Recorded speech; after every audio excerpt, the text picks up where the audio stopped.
All right, good afternoon, and thank you for joining us on our last panel of our Vision Series pop-up conference centered on advocating for quick builds.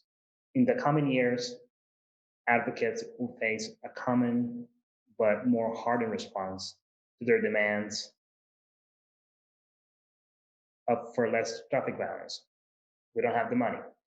In this session, we'll hear from advocates who embrace quick build projects in the years after the last recession. Quick build implementation allows advocates to see immediate life-saving results with low cost and low risk infrastructure. Find out why and how some advocates, with support from the Department of Transportation, have realized how they use quick builds to their advantage. So today I'm joined by three experts in the field. Janice Lee was the Advocacy Director of the San Francisco Bicycle Coalition. Clotilde Imbert, Director of the Copenhagenized Design Corporation at France office, and Jackie DeWolf, Director of Sustainable Mobility at the Massachusetts Department of Transportation. And I'm Erwin Figueroa, I'm the Director of Organizing Transportation Alternatives, and I'll be moderating this panel. This panel will follow the same format as previous panels. Each panelist will provide a presentation on their subtopic, followed by a discussion where we will take questions from all of you. So first, I want to introduce Janice Lee. Janice is the Advocacy Director of the San Francisco Bicycle Coalition, where she has been on staff since 2013. She previously spent time at Push Book Buffalo, focusing on grassroots leadership and critical education around issues of affordable housing and community development. In 2018, Janice was elected to office and served as a member of the Board of Directors, where she had championed issues for seamless transit, police reform, and affordable housing development. Most recently, Janice was also elected to the San Francisco Democratic Party in 2020, where she serves on the executive committee. To talk about the history of quick builds in the city of San Francisco, please welcome Janice Lee. Great, thank you, Erwin, for that introduction. I'm going to go ahead and share my screen now. This will work for everyone. You can see this all right. Thank you so much to Transportation Alternatives for having me here today. I have, just a few slides here, but really what I want to do is I've got a story to share with you about how quick builds came to be here in San Francisco. And in fact, I'm 99% sure the term actually originated here. But before I jump in, just to sort of review what Erwin mentioned, who am I? Why the heck am I here talking to you all? So my name is Janice. I use she, her pronouns. I've been on staff at the San Francisco Bicycle Coalition for over 7 years. I started first as a community organizer, and that's what my background was and has been. And then I've been serving as advocacy director for a little over 5 years now. As mentioned, I've also been elected to office, which gives me another perspective on top of my full-time job. I continue to be advocacy director of the SF Bicycle Coalition, but it gives me a very different perspective as an advocate, especially working with the public sector and working with our government officials. So in 3 days, it will be exactly 2 years since Tess Rothstein died. Tess Rothstein was a 30-year-old engineer for Airbnb. She lived in a co-op in Berkeley, was beloved by her community, and she would take public transit to get to downtown San Francisco every day, where she would then jump on a bike share bike, get a few blocks to her office in the South of Market neighborhood. On March 8th, 2019, Tess was on her usual commute to work, where she was biking on Howard Street, a really fast-moving one-way street in the South Market Soma neighborhood. The city planners, thanks to years of SF Bicycle Coalition advocacy, was getting ready to approve a very comprehensive capital project that would install protected bike lanes, two-way protected bike lanes, transit improvements, pedestrian improvements, or the whole thing. Even during the planning phase, the SFMT had gone in to install protected bike lanes for a stretch of Howard between 6th and 10th Streets. It was as Tess was biking on Howard Street and approaching 6th Street, about 50 feet away from a protected bike lane, where she looked to get around an open door that was intruding into the bike lane. In avoiding the door, she merged into a large box truck, which struck and killed her. You can see exactly what Tess saw that day. You can see there was a bike lane. This is 6th Street. We're looking on the view of Howard Street. And you can see just across the intersection, there is a protected bike lane. It's just soft tip posts and some paint. But here, there is none. This happened just after 8 a.m., and the bike lane was filled with bicyclists, just like Tess. I have spoken at endless press conferences and in front of so many crowds, but we held a large rally on March 19th, just about a week after Tess was hit and killed here. We had over 200 people grieving together on the steps of City Hall, joined by our local council member, Matt Haney, who represents the district where Tess was hit and killed. I recently lost my friend, another transit bicycle advocate who was only 22 years old. He actually took this photo that I just shared with you. He went to the memorial. I lost that friend last year, and I can't explain to you grief with words. I think words fall short. I'm sure many of you on this call have also felt the loss of someone you care about. For me, it's within the depths of that grief that I find a silver lining of a world that we are not yet, but should be and could still be. So to prep for this panel, I actually went back to the notes written from that time, circa spring 2019. I came across all of these news clippings. This was one of the most high visibility bike fatalities in recent memory. It was why we had over 200 people showing up on the steps of City Hall. So in reviewing my notes, on March 20th, on the top left, I spoke with Amanda Eakin, who was newly appointed to the SFMTA board. The SFMTA board, if you know SFMTA, is a joint Department of Transportation and Public Transit agency here in San Francisco. The board is made up of 7 members of the public appointed by the mayor. And according to our city's official transportation code, they must approve every single street change, from bike lanes to daylighting to parking removal, everything. So as we brainstorm strategies of how we are going to move forward, given this fatality, something I dubbed the 90-day action plan, I have 2 bullets written in my notes. First, we wanted blanket authorization for pilots so that city planners could iterate and implement more quickly. And then also, we want to be able to approve projects in batches rather than sort of the individual project by project approvals, which often happens in cities across the country. For a while, we were using the term pilot. The idea formed that we were going to create a pilot definition in our city's transportation code and then allow the SFMTA to approve and implement these pilots with a far quicker turnaround. Rather than the years it takes to get protected bike lanes installed, we were going to get them designed, approved, and implemented in a 2 or 3 month period, maybe even less. As you know, some of these massive capital projects, for a project like Better Market Street, the transformation of the major corridor in downtown San Francisco, we're talking about over a 10-year-long project. After a lot of nitpicking on wording and what sorts of projects would qualify, it was on March 26th that I first wrote the term quick build into my notes. You can see that right here. This new policy of batching projects and streamlining their approvals was passed on June 4th. The first project to go through the quick build process was a gap closure in the bike network on 7th Street, the same South of Market neighborhood where Tess was killed. It went through public hearing on July 9th of 2019 and began construction less than a week later, meaning it took barely a month to build a half mile of protected bike lanes from conception to construction, just completely unheard of. So today, about a year and a half after the first official quick build, this program has been just a complete unmitigated success. And I'm actually thrilled that cities around the country have grabbed onto this terminology and that quick builds are now helping to get protected bike lanes and other street infrastructure built in record time. So giving myself a little bit of credibility here, if I can be considered the OG advocate and originator of quick builds, let me just finish this presentation by breaking down what I think are 3 key elements that actually make up a quick build.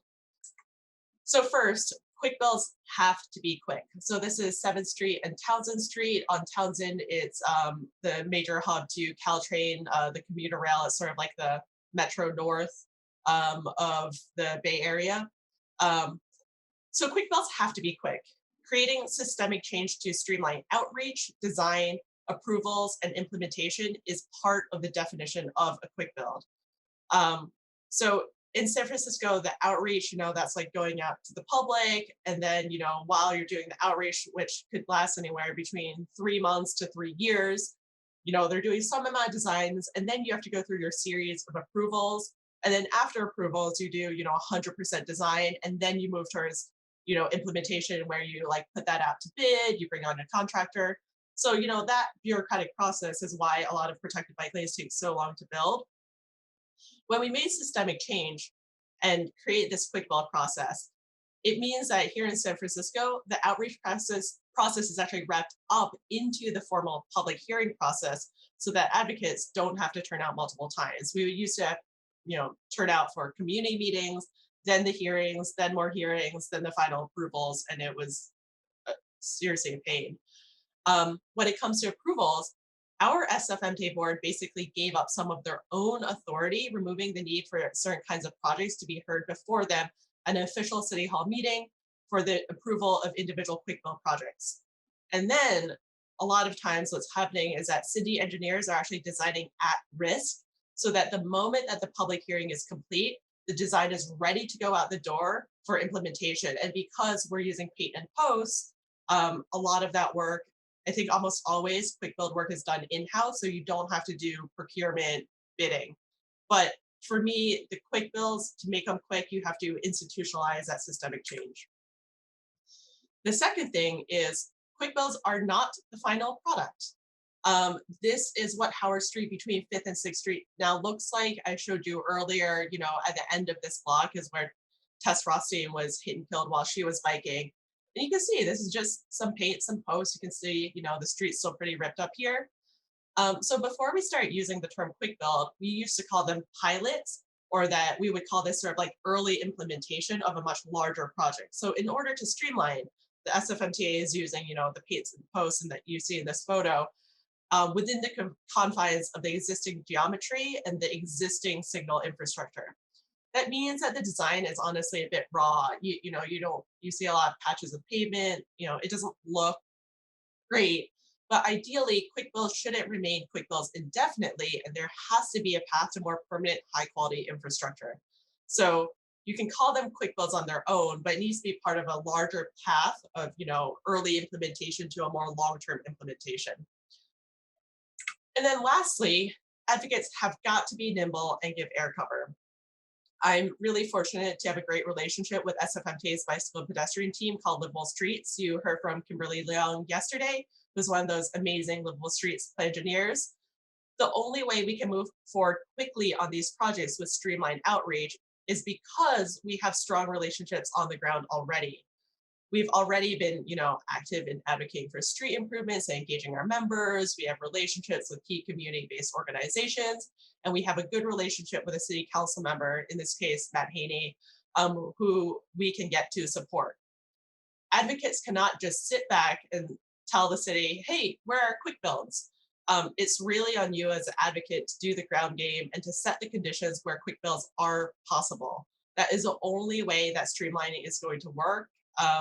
And we are fortunate that we've been able to get so much success. So I'm just going to end my presentation there. I want to thank Transportation Alternatives again for inviting me here. I'm really looking forward to hearing from Clotilde and Jackie. I look forward to a conversation afterwards. All right, thank you, Janice, for that great history lesson on quick builds. Next, we'll be having Clotilde Imberg, which is an urban planner specializing in bicycle urbanism. She's a partner at the Copenhagenized Design Corporation, a Danish bicycle urbanism consultancy, and the director of the Copenhagenized France office based in Paris. Clotilde is also an expert in best practice infrastructure for cyclists, bicycle user behavior, analysis, and communications. She has organized trainings and study trips to Copenhagen and Paris to inspire urban planners and city representatives and give them the tools to make their cities more bicycle friendly. And some of the projects that she's worked recently has been Cycle Superhighway Network in Strasbourg in France, the Sire Lines of cyclist tools in Amsterdam and in Lisbon, and then also coaching the Bordeaux Metropole to help the local authorities implement ambitious cycling policy. So to talk about her analysis of cyclist desire lines and how to properly accommodate cyclist behavior while designing streets, please welcome Clotilde Humbert. Thanks a lot, Erwin, for this introduction. I will share my screen and make it big. Sorry. And yeah, good afternoon, everyone, and thanks a lot for this invitation. I'm really delighted to join you for this panel on quick investment and to make our streets safer. So first of all, I will just give you some background on who we are at Copenhagenized Design Company. So we are a Danish bicycle urbanism consulting firm. We have 3 offices, one in Copenhagen, one in Montreal, and one in Paris. So I'm running the one in Paris. We advise cities all around the world on projects that are related to bicycle urbanism. And more specifically, we work on planning, design, communication, and also education. So the topic of today, it's quick builds. So I'm going to share with you how city can use quick investments to improve safety for their bicycle users. And more specifically today, I would like to talk with you and to present to you something specific you can do at the most complex urban space. I mean the intersections. So at Copenhagenized Design Company, what we believe, it's good urban planning, it's people-centered. So it's only by observing the user, then you can design cities and adapt them to the needs of the users. If you want safe streets, you can observe the users, the cyclists, and find out some solution. The question is, how do we do that? How do we observe? How do we gather data? So I will give you some information about that. What is our methodology at Copenhagenized Design Company? But first, a quick intro about this approach and this concept.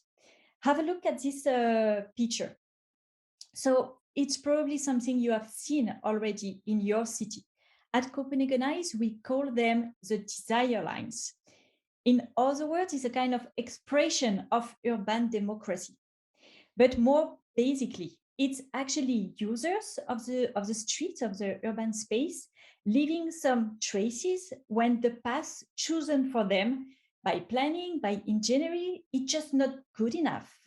And instead, the user, they find a more direct, maybe a more enjoyable path. We actually have seen these traces in many cities around the world, and they are just waiting to be discovered by urban planners. That's something quite important. And quite often it's just a simple shortcut, a more direct connection. But actually, when you take them into account, when you are an urban planner, they can really shake up the established order of urban planning, can just inspire you and give you some solution to design the space differently. So regarding cyclists specifically, what we ask ourselves at Copenhagenized is, how would an intersection look like if it was designed by cyclists? And it's what we wanted to figure out, and we started talking about that and coming with a new methodology. It was back in 2012, and we starting by observing cyclists crossing an intersection. It was in Copenhagen, so we have thousands of cyclists to observe. And after, we really wanted to redesign the intersection based on users' behavior. Another topic that is quite important to understand, and it's something that is right now quite important in many cities, we regularly hear people complain about cyclists, for instance, running a red light or not stopping for pedestrian traffic. Quite often, bicycle users are blamed for not following the traffic rules. And sometimes it may be true, but it's not the approach we want to get. We prefer to say that it's important to design the infrastructure for the bicycle users and they will follow the traffic rules. So instead of blaming the user, what we think is we should observe them, try to understand their behavior, and based on that, we should finally design the streets differently to respond to their need. So now we can go a little bit deeper into the methodology that we put in place and what we call the desire lines of cyclists. It's based on data, and we try to find some solution to make intersection safer, and we actually some quick wins. So we start with this tool. We start by filming an intersection and gathering quantitative and qualitative data on cyclists. It's based on this data that we will find some solution to transform the intersection and make them safer. Here is an example. I will talk about 3 different examples today. The first one is in Barcelona, in Spain. So we study a site where 2 cycle tracks cross each other at a 90-degree angle in the middle of this very, very big intersection. We actually do know that cyclists can't proceed to such a sharp bend, and we could have just said that to the authorities. But instead, we wanted to come with a bit more information and a bit more data. And after observing and counting cyclists, we have been able to say that 95% of bicycle users don't use the cycle track and proceed to a smoother bend to turn right. So what I want to say here is with data, we can be more accurate, and in a way, we can be more convincing in claiming the need of a redesign. So here, if you look a little bit closer to the scheme, actually the space that is used by bicycle user to turn right, it's also the space used by car drivers to exit their parking space in reverse. So obviously it's a situation that is not comfortable for all the users, but it's also very dangerous for cyclists. So what we suggested to the city of Barcelona, it's first of all to legitimize cyclist behavior by creating a bicycle lane for user turning right. The second point is we told them to turn the car parking spaces into a bicycle parking zone. And instead of getting 5 cars parked, they can get about 40 bicycles. It's something quick. It doesn't cost a lot of money to implement, but the impact on safety is significant. And I really think that it's the topic of today for this discussion. In Barcelona, at the same point when we did this analysis, at the end of the analysis, we have been able to say that there is one obstruction of the bicycle infrastructure by a motorized vehicle on average every 9 minutes.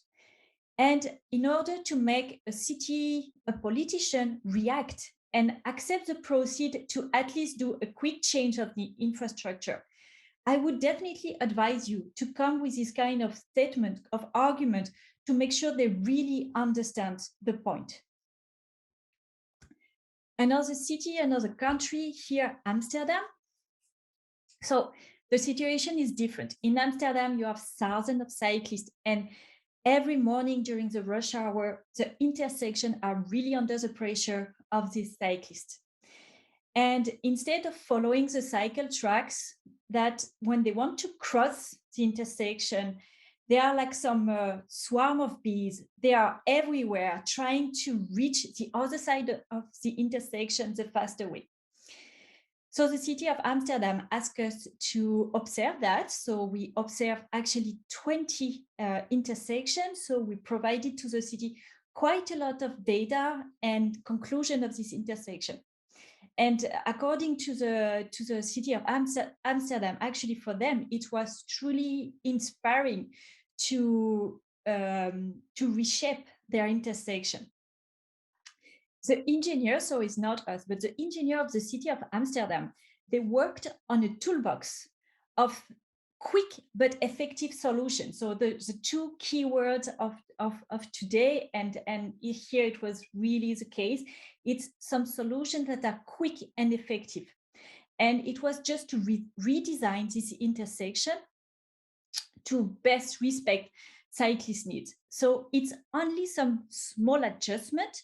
Here on the map, all the small adjustments that have been made are in a dark pink.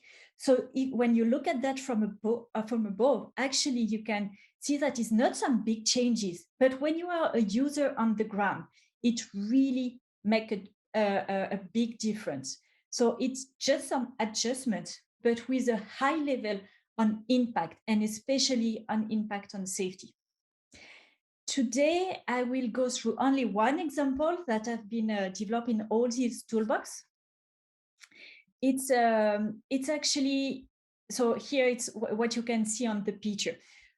Some cyclists, they always want to be the first on the waiting line at the traffic light, thinking that they are cycling faster than others, so they want to be the first and start the first.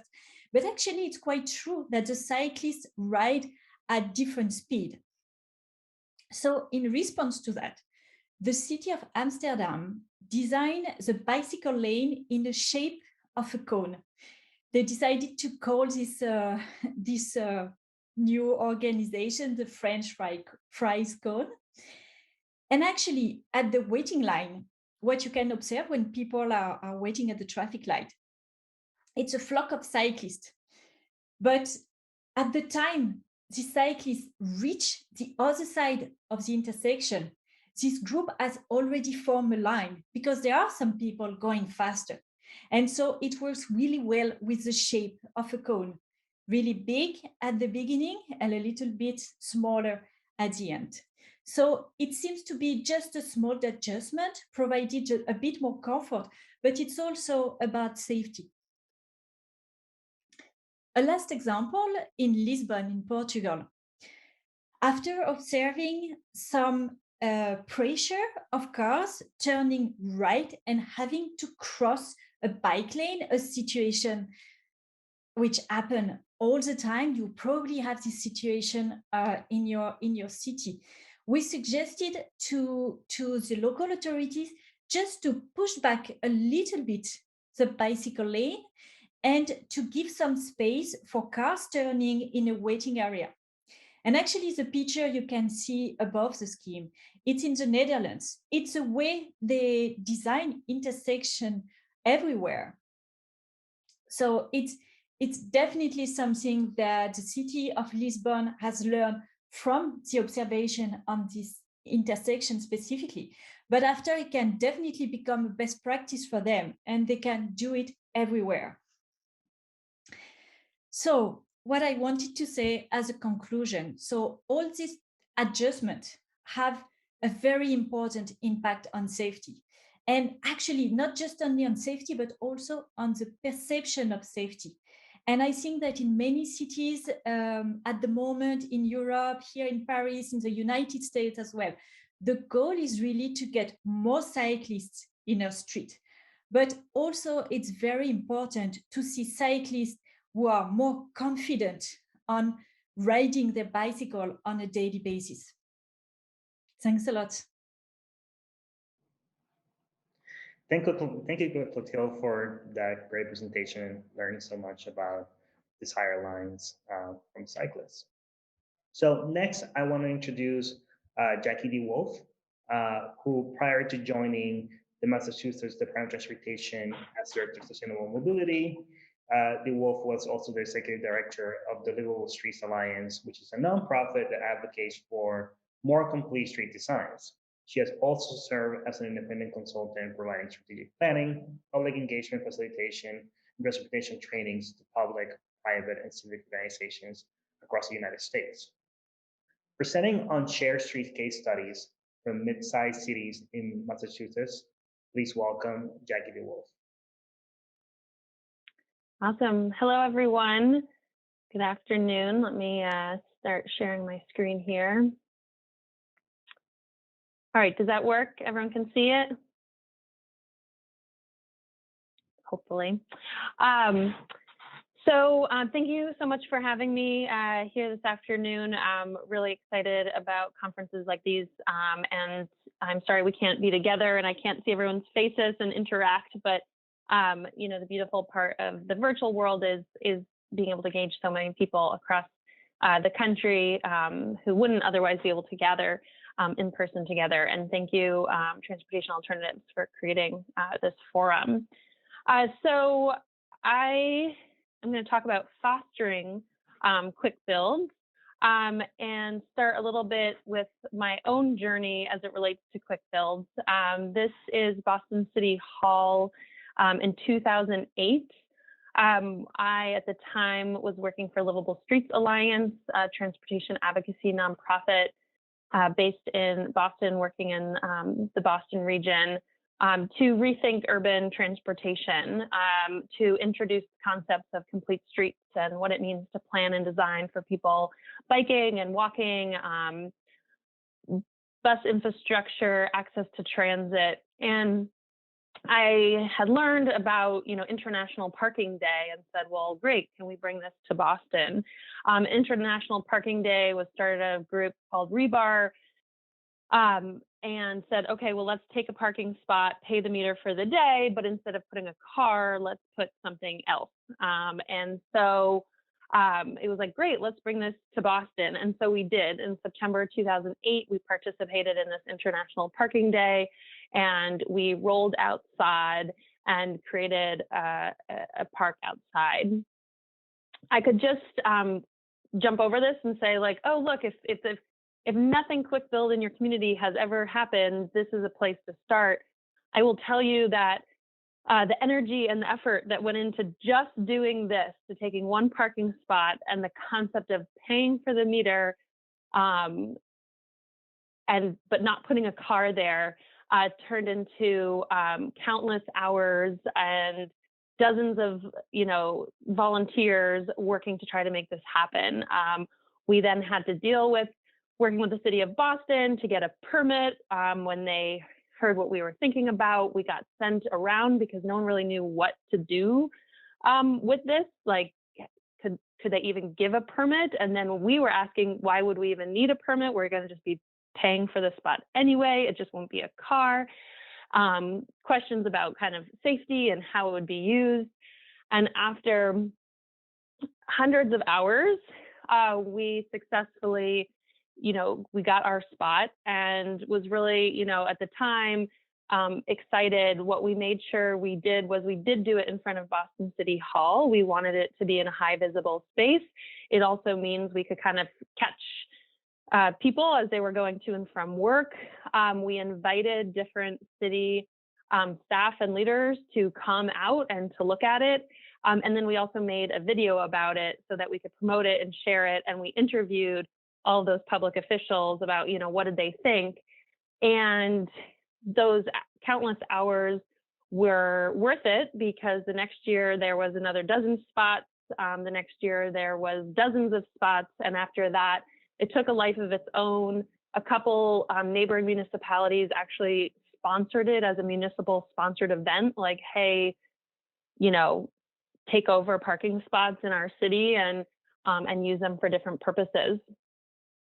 So I worked at Livable Streets for nearly 9 years, building on this concept of quick build. And as we were advocating for better infrastructure, advocating for this concept of, we don't need to wait 5, 10, 15 years to get major dollars to do reconstruction of changing like kind of the asphalt, but can't we do things quicker, cheaper, faster to be able to realize change more quickly? And we did some here and there, but not so much. Things were really still grounded in, full kind of, if a roadway was going under reconstruction because the pavement was in poor condition or because the bridge was structurally deficient, that's your opportunity to kind of be part of that project public process, and then, influence if there's opportunities to make it better for people walking or biking or taking the bus. And so what's been reinforced, over and over in my work since 2008 is, really the power of policy, of projects and programs, and how they impact safety and mobility and access and equity. In 2016, I joined the Massachusetts Department of Transportation as the Director of Sustainable Mobility, working for the Secretary. And in that role and working in the Secretary's office, I work across all of our different divisions, working with our Highway Division, our Rail Division, MBTA, Transit Authority, and working with people. And when I started in 2016, I kind of brought this, these ideas of quick builds to say, okay, how do we do this as a state? What would our role be? And since 2016, I found, allies within government who thought it was a great idea, but it was still like, okay, we were up against, a system, an institution that's been created about kind of how we do transportation projects. And we were really kind of looking at, okay, but how do we do this? And we came across North Dakota, actually, that had started this awesome program partnering with municipalities to do kind of quick build improvements. They had really worked hard to overcome the hurdles that people often hear of, like, oh, we can't do that because federal highway won't like it, or you can't do that because the state won't like it, in terms of technical details and standards. And but North Dakota was doing it, so we said, okay, well, we can do it. And so, it was always something that kind of top of mind. And it wasn't until COVID hit when we saw this rapid change in everything, right? Everything in terms of how people move and how people work and school and everything about people's lives changed. One really alarming thing that we witnessed right away, with data from April and May last year, was our rate of fatalities doubled in April. Despite 50% less traffic, we had the same amount of deaths as the year before. And the amount of speeding, even top end speeding, above 100 miles per hour, was more than what communities had seen in previous years. And so going from a place that was nationally, kind of one of the worst places for congestion, now, you have these open roadways. And we were seeing these trends across the country, across the world. And even where we saw where there might be less crashes, the severity of crashes was actually higher. And so we said, what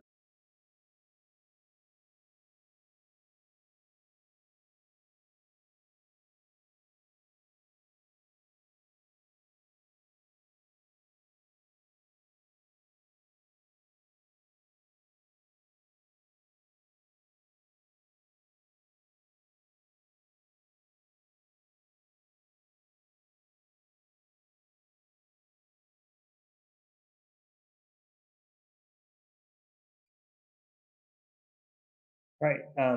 Jackie seems to be having some difficulties, some sound issues. She should be joining shortly.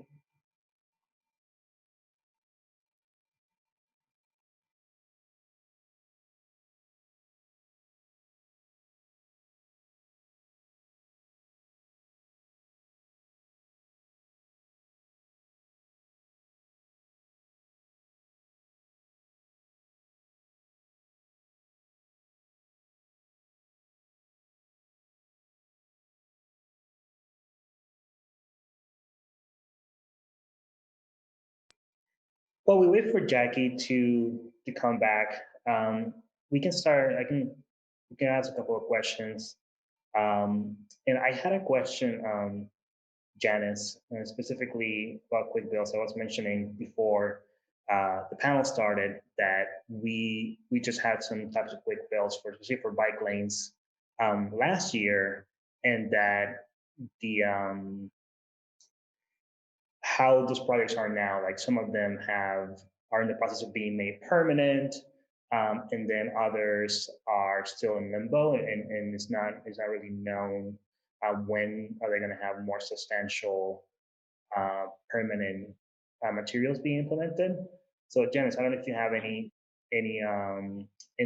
questions, any insight on how what's the process between having that quick bill from temporary to permanent, and how long does that take in San Francisco for those projects to be made permanent?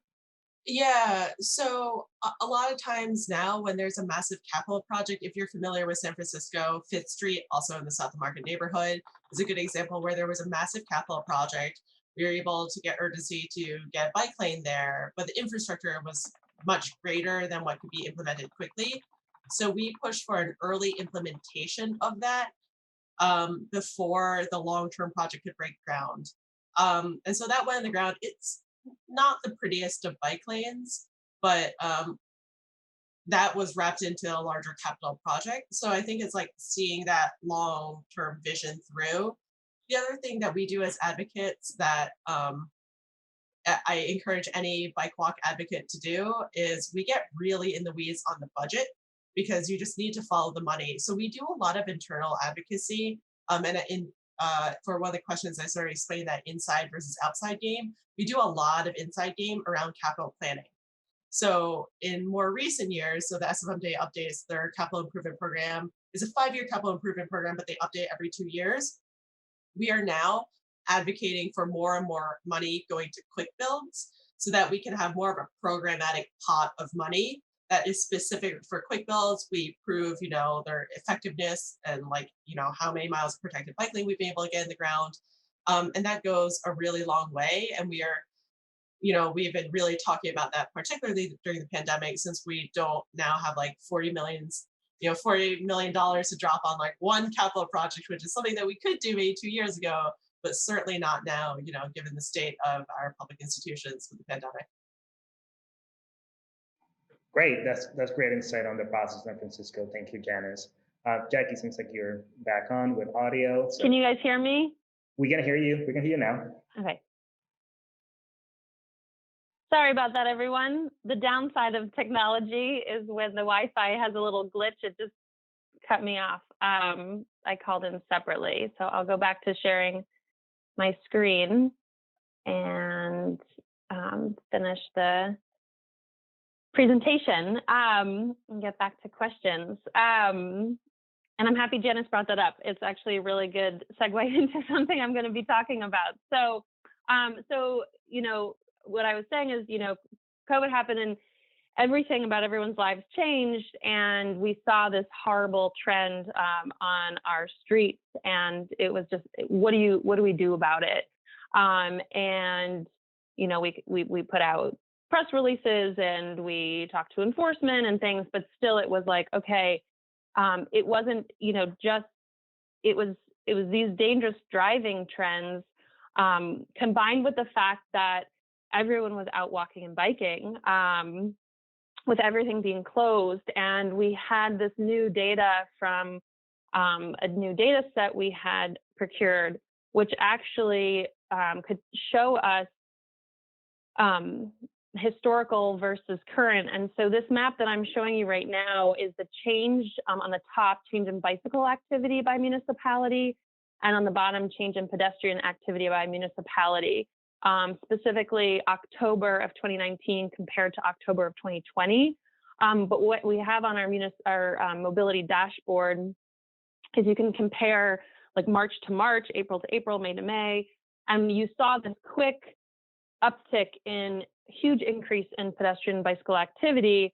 And the reason why I actually took a screenshot in October is like, even as things were reopening in Massachusetts, this change in activity didn't go away. And where you might see a decrease in activity was definitely connected to places like downtown Boston, where you don't have as much people commuting.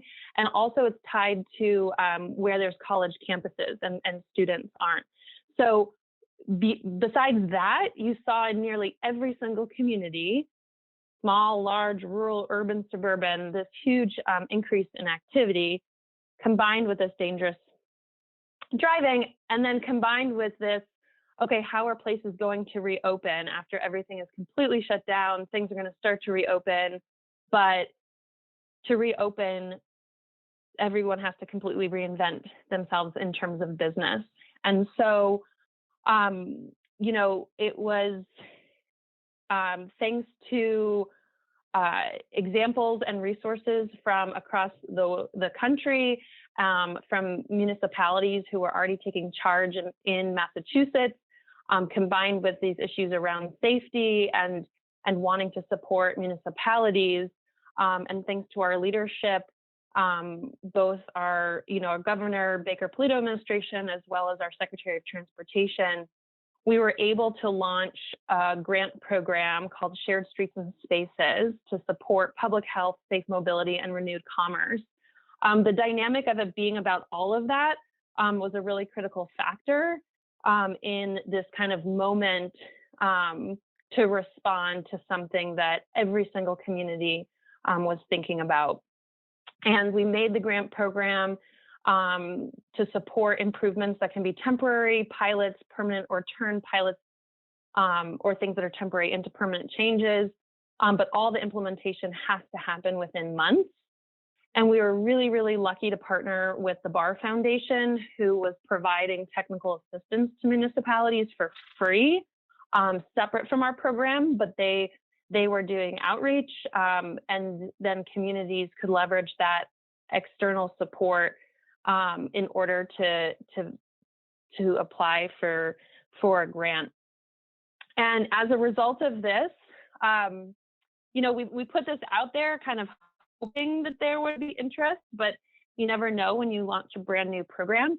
And it was an incredible feat by dozens and dozens of people in our agency to make this happen. Everything from the grant program process, applications, contracting, communications, and we saw an incredible amount of interest. And this is just a sample of a few things that were put on the ground within weeks or months. Safer crossings, traffic circles, bus-only lanes and improvements for people waiting for the bus, separated bike lanes, slow streets. We saw communities transform streets completely to support livability and safe gathering spaces and outdoor dining. And we saw it in dense urban areas, and we saw it in very rural areas as well. We saw a lot of things related and around traffic calming, simple measures like this at intersections. We also, part of the program, made it eligible to pay for the capital startup of launching mobility shares. So these are actually electric assist bikes. We saw communities create and connect networks for people biking and doing traffic calming. This is an example of kind of a before after of just transforming this street segment and this intersection. And this is one of my favorite photos of a community, that didn't have sidewalks and said, okay, we want to repurpose our streets. And as a result, it was originally a $5 million program over 100 days. It has now, because of the popularity, turned into a $20 million program through this May. Today is actually the last round of applications are due today. Last year, we awarded $10 million over 100 days to 103 municipalities to support 123 projects. And I'll put a link in the chat box afterwards, but we have also a photo website where you can just scroll and scroll and scroll, and you can see what communities did for examples and inspiration. But one of the things I want to end on and really highlight in this work and this kind of, seeing things kind of from the first parking day in 2008 in the region to, something like a $20 million program statewide is quick build doesn't always mean quick idea. And so we all have a really important role to play, because you never know when there's going to be funding or there's going to be, government staffing or, to do this work. But what do you want to see change? Where are there problems? What does it mean for your community to feel safe, not just be safe technically, right? So technically, a crosswalk could be what makes it technically safe, but what does the community really want to feel safe and be more comfortable in spaces outside and moving by all modes. And so one of the things that I really want to stress is that one of the things that made our grant program from a state perspective so successful is we gave the funding to make all these local ideas possible. And so you can be advocating for funding programs and for funding, but there's still so much legwork to do to generate the ideas.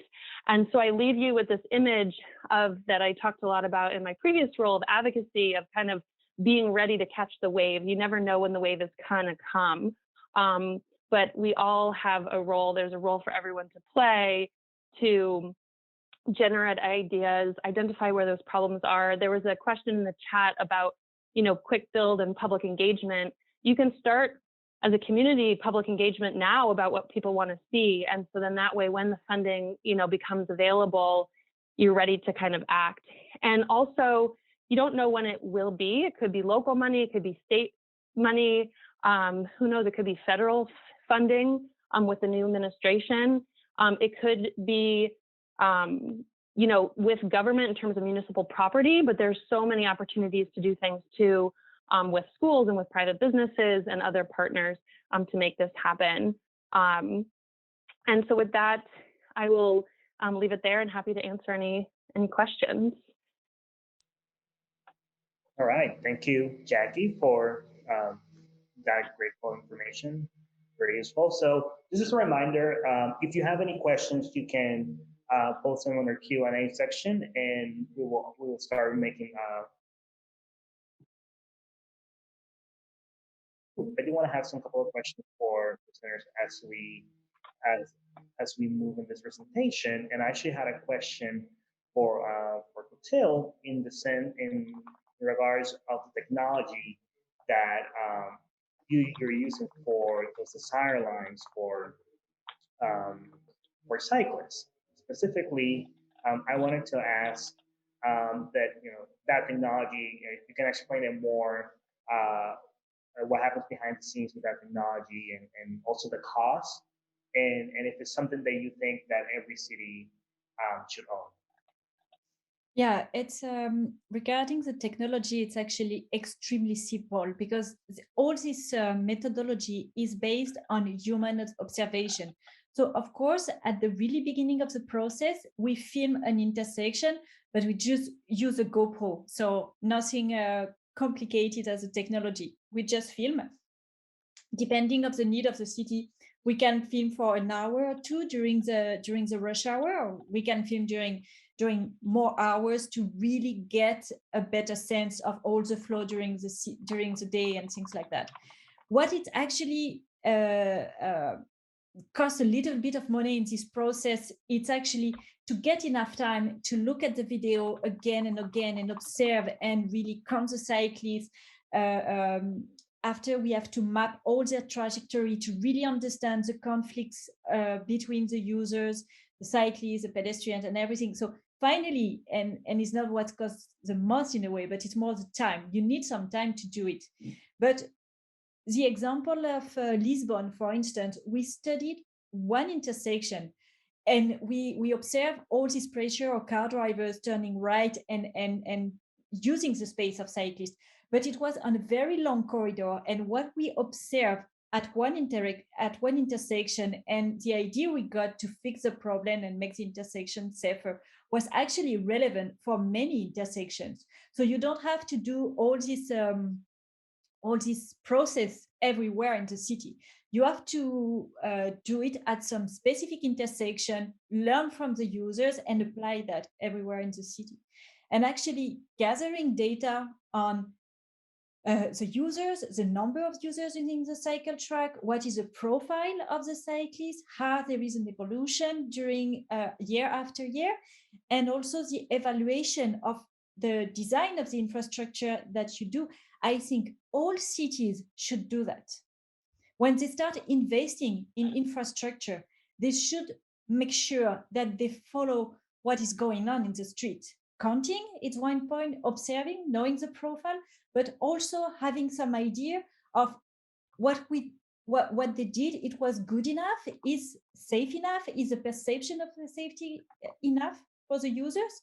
And if it's not, they have to quite quickly be able to adjust. And actually, all this tool is to make sure you can do some quick but efficient adjustment on an intersection that have already been designed for cyclists, but not in a perfect way. Great, thank you so much for expanding on that. Jackie, I want to ask you, that quick builds have been associated with cycling and pedestrian projects, but a year or two ago in Massachusetts, there were built bus lanes with quick build materials. Can you tell us a little bit more about that?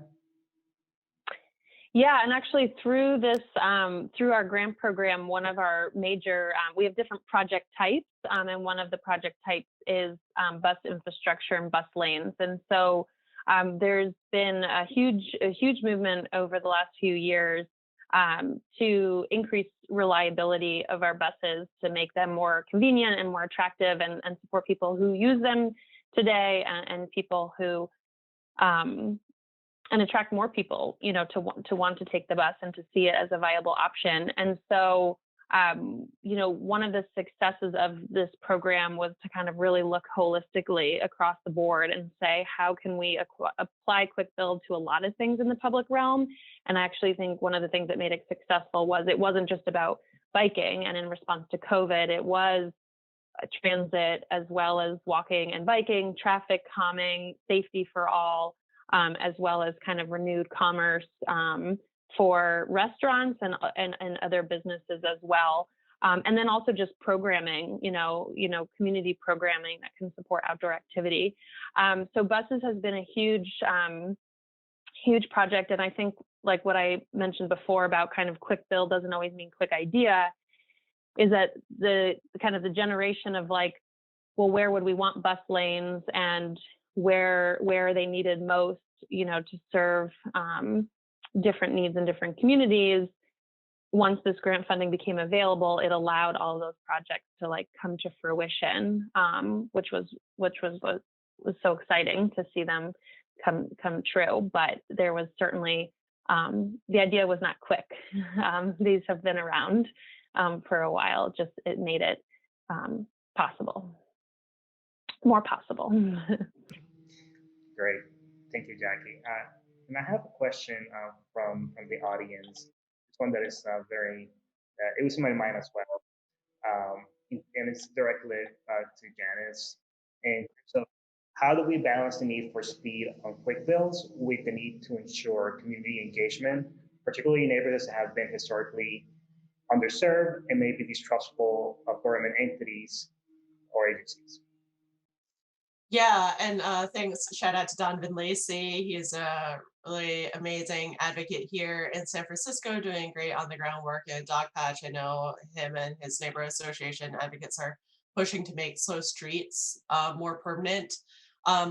First of all, I will say like quick builds versus slow streets versus shared streets. I can't remember the right name. What was it called? Shared streets, in Massachusetts. These are all just different tools, and sometimes like you got to ride the fad. It's sort of like when there's like a TikTok dance that's really hot, you're not doing the hot dance that was like, from 5 months ago. You do the thing that's hot now and ride it as long as you can, right? And sometimes it blows up and gets a lot of success, and that's honestly what we found with quick builds. We weren't necessarily expecting to be so successful.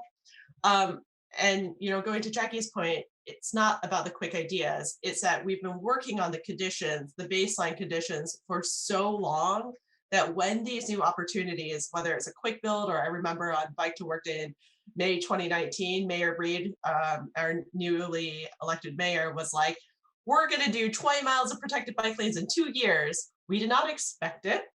But it was the talk of the town and the bike community. People are thrilled, and we're about to hit 2 years now, and we're going to get 20.1 miles of protected bike lanes in these 2 years.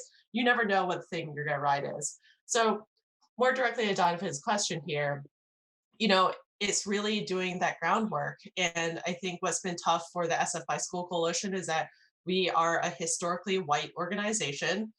People, our membership they don't look like me generally. We do, these biannual membership surveys, and we know that our membership is predominantly white. I think we're like 70 or 80% white. I mean, we're talking San Francisco here, which is, I think, a majority minority city. We are extremely wealthy. I think the average, we have to change our income brackets for our membership survey because so many people are making over $150,000 a year. And I think our homeowner to renter split is like over 50% are homeowners in San Francisco, right? Like that's who our membership is. And we recognize that if we are to remain relevant and we are to build strong relationships in communities, advocates, our board, and certainly our membership needs to move. And we need to make sure we are truly the most inclusive that we can be. And when you are doing that really on the ground work and talking in low income communities of color, monolingual communities, immigrant communities, what you'll find is that people are not clearing for slow streets or quick bills necessarily because they don't feel safe even just sending their kid to wait at the bus stop. That there are, much more systemic institutionalized issues with disinvestment, and so when we talk about things like reparations in a historically Black community like the Bayview, we're not talking about how we get bike lanes in the ground. And I think it's really important for advocates to really understand what are the really key issues in a neighborhood and how does your advocacy align with the issues in a neighborhood, and how can you authentically build relationships that aren't just quid pro quo or transactional, because this is ultimately about the kind of community spaces we want to build together, and not just about getting that one protected bike lane in the ground. Great, thank you, Janice, for expanding on that. I have just a question directed to Jackie that asks remarks about the creativity of some of those projects, and does the Mass DOT have any data on the impact of any of the quick build projects have had on pedestrian and bike safety? So comprehensively, we don't have anything. Although recently we were like, oh, if there's like a master's PhD student wanting to do like research, like you now have like all of this information. It'd be amazing to put together a report. We are collecting reports from those municipalities as part of kind of a requirement of receiving the grant to collect information about the impact, and we kind of have pre-information from their application. So we are talking about kind of like, okay, now what do we do with all this information? How do we pack it up? It's definitely the thing that I think in general government is not good at, and at, Mass DOT, we have a long way to go, whether it's this program or others, which is, I think, something mentioned in the chat of just like celebrating success and evaluation, where we've made a tremendous amount of progress of kind of having like statewide metrics and performance measures and data, but getting more kind of granular at the project level and before afters. So I don't have specific information.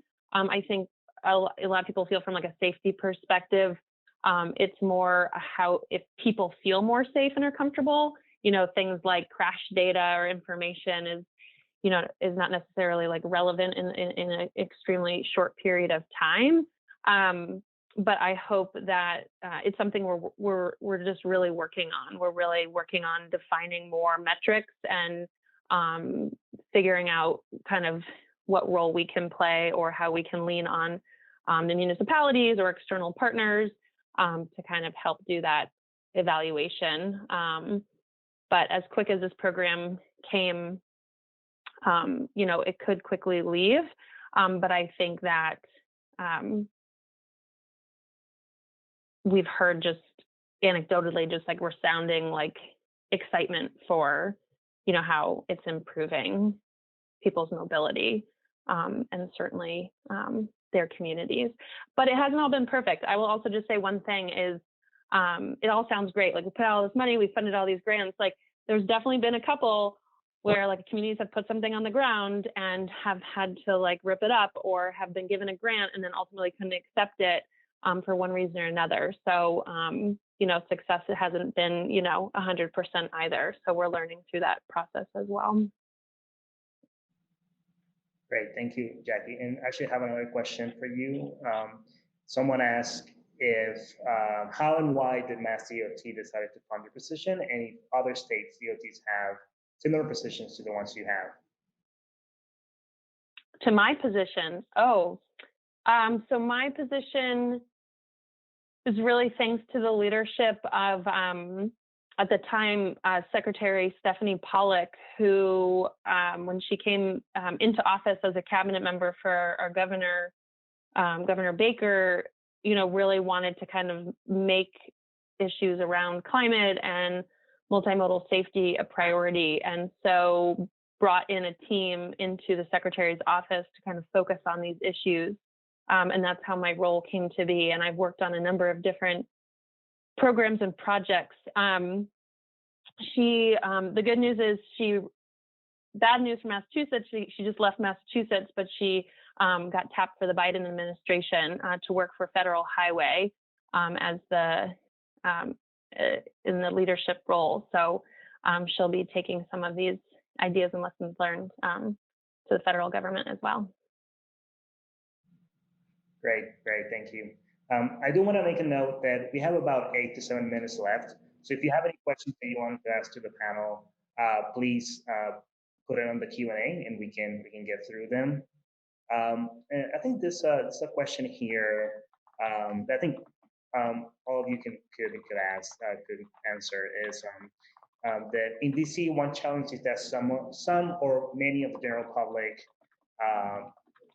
focus of these persons being older adults, do not grasp the very basics of quick builds, the whys and whats of those pylons are, etc. With the digital divide discussed that has been amplified in the prior panel that we had today. What are the panelists doing to communicate in non-electronic ways about what's going on and what this is all about? Yeah, I mean, I think right now during the pandemic, it's so incredibly hard because we're relying really heavily on a lot of digital virtual methods of engagement and outreach, both on the advocate side and certainly on the public sector side. At the end of the day, you have to be on the ground and talking to humans. So if there are virtual versions of that, like in terms of community-based meetings, like do that. Something that we are doing, this is a little bit of a preview, this is not public yet, but hey, everyone's watching. We're partnering with the SFMTA for we are now calling it Bike to Wherever Day, but it's like the National Bike to Work Day in May. And we're looking to activate slow streets and find a way to be safe and socially distanced and really celebrate slow streets and use those locations as where we're going to do outreach. We're also talking at SFMTA about how our volunteers, our SF Bicycle Coalition volunteers, can help do data collection, both anecdotal and quantitative kind of data collection about the success of slow streets. But ultimately, it comes down to like being really on the ground. And I recognize that's hard right now.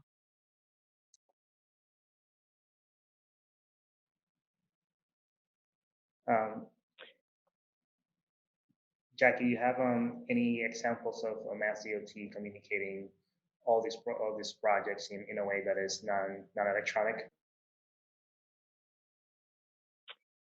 Yeah, I mean, so this is where there's a state government where we are then more removed from that community work, which is really important. What's been kind of reinforced by the other presenters is kind of all that groundwork and that ground truth and information and idea generation and community engagement.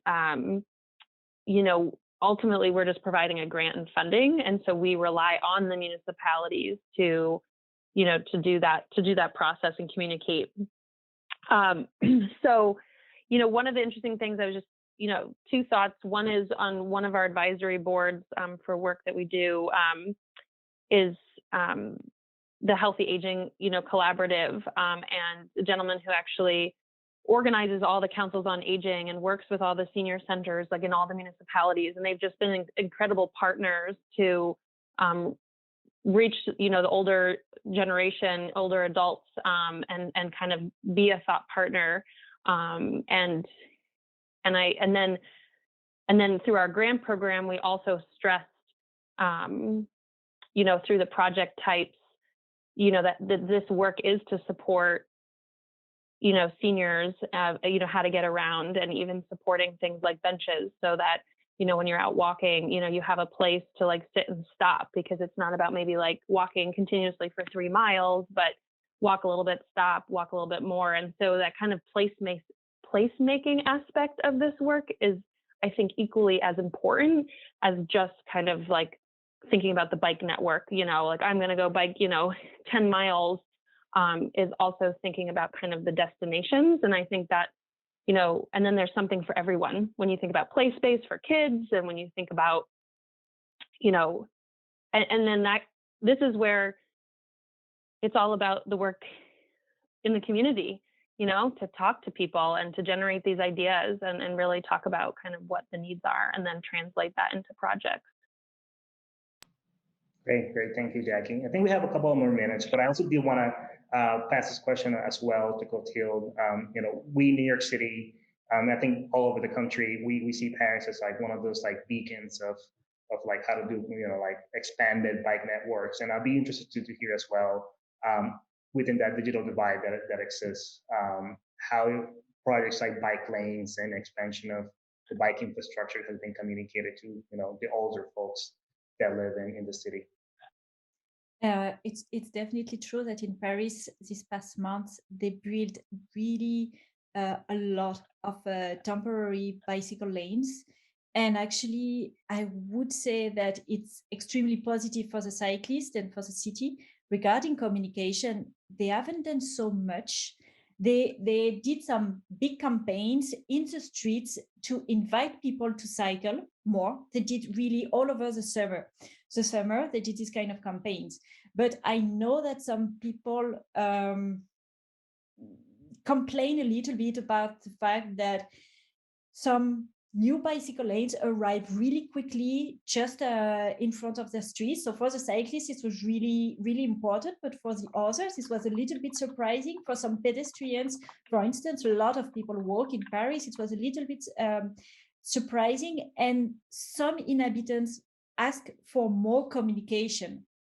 But at the same time, I would say we were in a situation where the city has to react really quickly, and in a way, not communicating a lot was fine. As long as it's something quite temporary, and they have to start communicating when they will say, okay, now we created this kind of temporary bicycle lanes, but we want to turn them into something permanent, and we will explain how it will look like. And at that moment, they really take the time to communicate with the inhabitants. It's really important.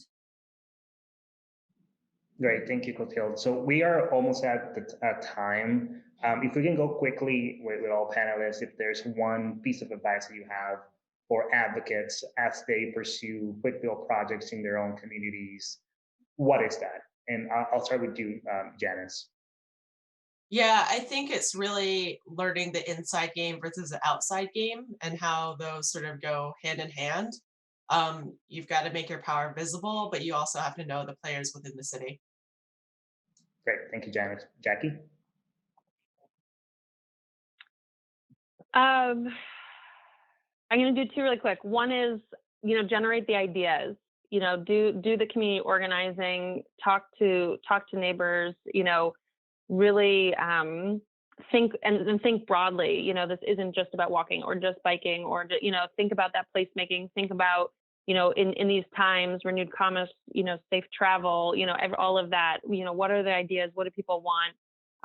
Do the community work. And then when it comes to kind of advocating for it, the best tool about the concept of quick build now is that we have all of these municipal sponsored projects all across the country. Point to them, show them, do presentations, bring that to your local government, do briefings, share them with your select board, show them to city councilors, just get these ideas, in front of them. And because we don't have the money now is like, well, this is how to do it quicker. It doesn't have to take 20 years and $20 million. So, yeah. Great, thank you, Jackie. And Clotilde? I would say that what we have seen these past months is some cities able to build very, very quickly some bicycle infrastructure, and it looks like a quick wins and a quick build in a way. But what is the most important is not to forget safety and not to forget intersection. We saw that in many cities, it was easy to do some kilometers of bike lanes, but it was in a way a bit more complicated to focus on intersection. But at the same time, it's really where you have to invest some time and sometimes also a little bit of money, but it's not much. Yeah, it's complicated, but it's not much investment. It just, you need some time. And it's actually what Janice explained really well in her presentation in San Francisco. Like, okay, doing some temporary cycle lane is fine, but really think about the design of the intersections. Great. Thank you all. Thank you, Janice, Jackie, and Clotilde for taking the time to speak with us today. And thank you all of you for tuning to the discussion. Please join us at 5 p.m. for the closing remarks of the Vision Zero Cities pop-up conference, which is going to be done by Transportation Alternatives Executive Director Danny Harris. Thank you all. Thank you.